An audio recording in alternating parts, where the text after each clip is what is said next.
राजीव का घर रंग बिरंगे फूलों से दुल्हन की तरह सजा हुआ था। बेहद आकर्षक मंडप और कानों को प्रिय लगे ऐसा लाजवाब संगीत चल रहा था। कोई भी राह से गुजरने वाला व्यक्ति 2 मिनट रुककर उस बंगले को देखता जरूर था। घर में आने जाने वालों की भीड़ लगी हुई थी। राजीव की माँ सुनीता जी और उसके पिता रंजीत शादी की तैयारियों में अत्यंत व्यस्त होने के साथ साथ अपने मेहमानों का स्वागत भी कर रहे थे। दूसरी तरफ अनामिका, जिससे राजीव का गठबंधन होने वाला था, लाल जोड़े में सजी धजी मानो कोई अप्सरा ही हो, इतनी सुंदर लग रही थी। उसे उसकी सारी सखी सहेलियां अपनी अपनी तरह से मशवरा दे रही थीं और सभी बहुत ही मस्ती के मूड में थी। अनामिका भी काफी खुश थी और होने वाले पति के साथ अपनी भावी जिंदगी के सपने बुन रही थी। अनामिका की माँ सुभद्रा अपनी बेटी के लिए काफी परेशान थी। उन्हें उसके भविष्य की चिंता हो रही थी। ना जाने नए लोगों के बीच मेरी बेटी कैसे रहेगी, कितने नाजों से पाला है उसे। सबके साथ ससुराल में उसे पता नहीं क्या क्या सहना पड़ेगा। सुभद्रा का मन बार बार बेचैन हो रहा था। उसके मन में विचारों का एक तूफान चल रहा था। तब उससे रहा नहीं गया और सुभद्रा ने अनामिका को अपने कमरे में बुलाया और उसे समझाने लगी, अनामिका देखो, तुम एक नई जगह जा रही हो, पता नहीं सब लोग वहाँ कैसे होंगे। अपनी हर चीज का ख्याल रखना, अपने गहने अपने ही पास रखना, सास ससुर से दूरी बनाकर रखना, वरना अगले ही दिन से तुम्हें काम पर लगा देंगे। हाँ, सबसे महत्वपूर्ण बात, राजीव को अपने नियंत्रण में शुरू से ही रखने की कोशिश करना और धीरे धीरे उसे अपना अलग घर बनाने के लिए कहती रहना। शुरू से ही ऐसा माहौल बना देना कि राजीव को एहसास होने लगे कि तुम यहाँ खुश नहीं हो। उसकी माँ के साथ तुम्हारा निभ पाना मुश्किल है। अपनी माँ सुभद्रा की इन सभी बातों को अनामिका बहुत ध्यान से सुन रही थी और समझने की कोशिश भी कर रही थी। हर लड़की जिस तरह सबसे ज्यादा अपनी माँ को मानती है, उनकी हर बात को सही मानती है। उनकी बातें आपस में हो ही रही थी कि बाहर काफी जोर से शोर सुनाई दिया, बारात आ गई, बारात आ गई। तभी सुभद्रा और अनामिका भी कमरे से बाहर आ गईं। कुछ ही घंटों में राजीव और अनामिका का विवाह भी संपन्न हो गया। जीवन भर का गठबंधन दोनों के बीच बंध गया और उसके बाद विदा होकर वहाँ से राजीव के घर की तरफ रवाना हो गई। अनामिका के घर पर पहुँचते ही सुनीता जी ने जोरदार तरीके से अपनी बहू का स्वागत किया। उसके हाथों की हल्दी वाली छाप और आलता से रंगे लाल कदमों से सुनीता जी के मन में खुशी और प्यार का सागर उमड़ पड़ा। उसका प्यार सहित सुनीता जी ने गृह प्रवेश करवाया। भगवान से आशीर्वाद लेने के बाद घर के बड़े बुजुर्गों का आशीर्वाद लेने के लिए अनामिका से कहा। शादी के बाद की सभी रस्में पूरी की गईं। धीरे धीरे घर के सभी मेहमान अपने घर वापस लौट गए। अब घर में सिर्फ अनामिका, राजीव और राजीव के माता पिता ही रह गए। अनामिका का सभी लोग बेहद ख्याल रखते थे। सुनीता जी तो अनामिका को अपनी बेटी की तरह ही रखती थी। उसे प्यार से यहाँ भी सभी अनु कहकर बुलाते थे। अनामिका हैरान थी। उसे बार बार अपनी माँ के शब्द याद आ रहे थे, पर कैसे मैं ये सब शुरू करूं? वह अपने मन ही मन सोच रही थी। इसी उधेड़-बुन में अनामिका कुछ परेशान रहने लगी। यहाँ इतना प्यार मिल रहा था कि गलती निकालने का कोई अवसर उसे नहीं मिल पा रहा था। कुछ दिन यूं ही बीत गए और फिर धीरे धीरे अनामिका ने राजीव से महंगी महंगी चीजों की फरमाइश शुरू कर दी। राजीव अनामिका की हर फरमाइश पूरी कर देता था, लेकिन अनामिका की फरमाइश दिन प्रतिदिन बढ़ती ही जा रही थीं। एक दिन अनु ने अपनी सास सुनीता जी से कहा, माँ जी, मुझे आपका सोने का हार व कंगन बहुत पसंद है। उसके इतना कहते ही सुनीता जी ने उसे कहा, अनु 2 मिनट रुको। फिर तुरंत ही सुनीता जी अपना सोने का सेट लेकर आ गईं और अनामिका को देते हुए बोली, तुमने तो बेटा मेरी मुश्किल ही आसान कर दी। मैं कब से सोच रही थी कि तुम्हें क्या दूं। यह लो, अभी शादी के वक्त ही लिया था। एक बार फिर अनामिका दंग रह गई। उसे बिल्कुल उम्मीद नहीं थी कि उसके मांगते से ही सुनीता जी उसे इतना कीमती तोहफा दे देंगी। कोई बड़ा कारण ना मिलने के बावजूद भी अब अनामिका ने राजीव से बोलना शुरू कर दिया, राजीव, तुम्हें नहीं लगता कि हमें भी अपने लिए एक अलग घर ले लेना चाहिए? उसकी बात सुनकर राजीव चौंक गया। ये क्या कह रही हो अनु? इतना घटिया ख्याल तुम्हारे दिमाग में आया ही कैसे? यहाँ क्या तकलीफ है तुम्हें? सब कितना प्यार करते हैं तुम्हें। मैं सोच भी नहीं सकता कि तुम्हारे दिमाग में ऐसा भी कुछ आ सकता है। राजीव की बात सुनकर अनामिका उससे नाराज हो गई और 2-3 दिनों तक उसने राजीव से बात नहीं की। लेकिन राजीव ने इस बात के लिए उसे बिल्कुल भी नहीं मनाया। अब अनामिका ने सुनीता जी के साथ भी गुस्सा दिखाना, बात न करना सब शुरू कर दिया। सुनीता जी भी अनामिका का बदला हुआ रूप देख रही थीं और सोच रही थीं कि ऐसा तो कुछ भी नहीं हुआ। फिर अनामिका ऐसा व्यवहार क्यों कर रही है? शायद राजीव के साथ कुछ खटपट हो गई होगी। 1-2 दिन में सब ठीक हो जाएगा।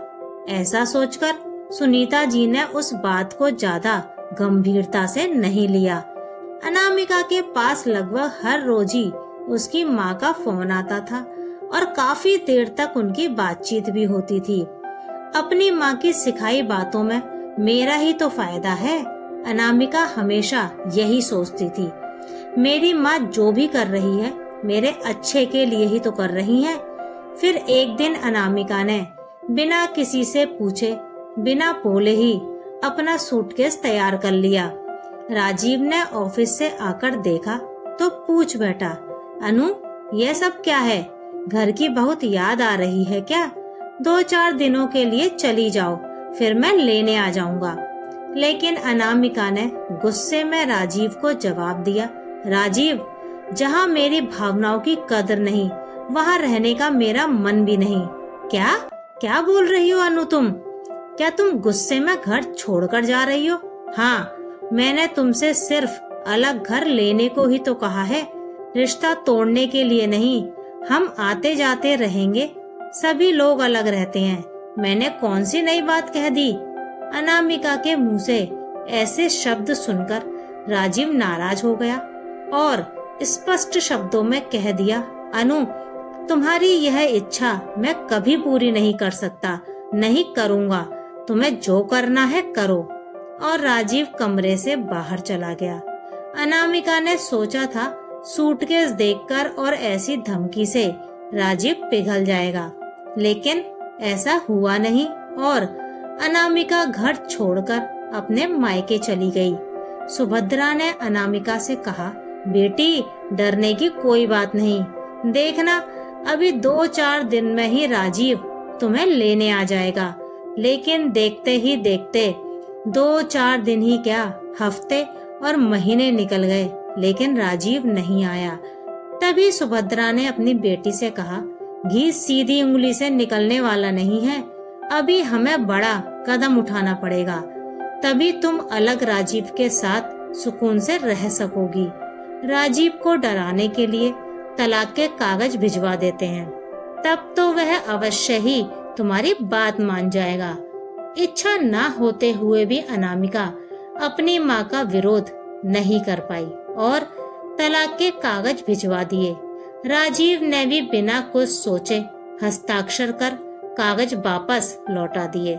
उन कागजों पर राजीव के हस्ताक्षर देखकर सुभद्रा और अनामिका हैरान रह गए, लेकिन उन्होंने आगे कोई कार्रवाई नहीं करी। इसी बीच अनामिका के भाई की शादी भी तय हो गई और धूमधाम से उसके भाई का विवाह हो गया। अनामिका के घर अब उसकी भाभी भी आ गई, जो बहुत ही सीधी सादी और अत्यंत ही शालीन परिवार की सुशील लड़की थी। उसने आते ही घर में खुशियां बिखेरना शुरू कर दिया। अनामिका से, सुभद्रा से सबसे बेहद प्यार और सम्मान के साथ पेश आती थी। घर में सभी का ख्याल रखती और घर को भी सुंदरता से सजाना उसे बहुत पसंद था। अनामिका उसकी तरफ जब भी देखती, उसे अपने मन में कुंठा होती थी कि मैं भी तो ऐसे ही रह सकती थी। वहाँ तो सब मुझे कितना प्यार करते थे। खैर, धीरे धीरे वक्त बीतता गया। अनामिका ने सोचा, अभी तो शुरुआत ही है, 1-2 महीने में जरूर भाभी भी अलग होना चाहेगी और माँ उन्हें प्यार से अलग भी कर देंगी। फिर एक दिन अनामिका ने सुभद्रा से पूछ लिया, माँ, भैया भाभी अलग रहने कब जाएंगे? यह सुनते ही सुभद्रा का क्रोध 7वें आसमान पर था। क्या कहा अनु? तुम्हें शर्म आनी चाहिए। तुमने ऐसा सोचा भी कैसे? देखा नहीं हम लोग कितने प्यार से रहते हैं, और तुमने हमारे बारे में भी नहीं सोचा कि हम दोनों पति पत्नी अकेले कैसे रहेंगे? आगे से कभी भी ऐसी बात अपनी जुबान पर मत लाना और अपनी भाभी के सामने तो कभी भी ऐसी बात ना करना। अपनी माँ का दोगला रूप देखकर अनामिका सन्न रह गई। वह समझ नहीं पा रही थी कि वह क्या बोले और क्या करे। दूसरे दिन सुबह सुबह उसने तलाक के कागज निकालकर अपनी माँ को दिए और कहा, माँ, इन्हें जला देना। सुभद्रा चौंक गई। ये क्या बोल रही हो अनामिका? मैं जो कुछ भी कर रही हूँ तुम्हारे भले के लिए ही तो है। चुप रहो माँ, मुझे अपना भला अब खुद ही करना होगा। और अनामिका ने अपना सूटकेस, जो उसने रात को ही पैक कर लिया था, उसे लेकर वह निकल गई। सुभद्रा उसे जाते हुए देखती रह गई, लेकिन शायद वह समझ गई थी, इसलिए ना कुछ कह सकी और ना ही उसे रोक सकी। अनामिका अपने असली घर पहुंच गई और जैसे ही बेल बजाने के लिए हाथ उठाया, उसे अंदर से कुछ आवाज आई। तब उसका हाथ वहीं रुक गया। सुनीता जी और राजीव के बीच बातचीत हो रही थी। सुनीता जी राजीव को समझा रही थी, राजीव बेटा, नाराज मत हो। अनु में अभी बचपना है, देखना उसे एक दिन अपनी गलती का एहसास जरूर होगा और एक ना एक दिन वह जरूर वापस आ जाएगी। हमारे परिवार की बेटी है, हमारी जान है वह। हमारे घर के दरवाजे उसके लिए हमेशा खुले रहेंगे और दिल के दरवाजे भी। मुझे मेरी बेटी का इंतजार रहेगा। उसके आलता वाले लाल पाँव की छाप और हल्दी वाले हाथों की छाप आज भी मेरी आंखों के सामने आ जाती है। राजीव देखना, वह बहुत ही अच्छी लड़की है, वह वापस अवश्य आएगी। इतने में बाहर से फूट फूट कर रोने की आवाज आती है। अनामिका बेल नहीं बजा पाती। सुनीता जी की बातें सुनकर वह भावुक हो जाती है और अपनी भावनाओं पर उसका संयम नहीं रह पाता। वह फूट फूट कर रोने लगती है। तभी सुनीता जी और राजीव दरवाजा खोलते हैं और रोती हुई अपनी अनु को सुनीता जी गले से लगा लेती हैं। अनु के मुंह से आज प्यार भरा शब्द निकलता है, माँ, माँ, मुझे माफ कर दो, मैं बहक गई थी।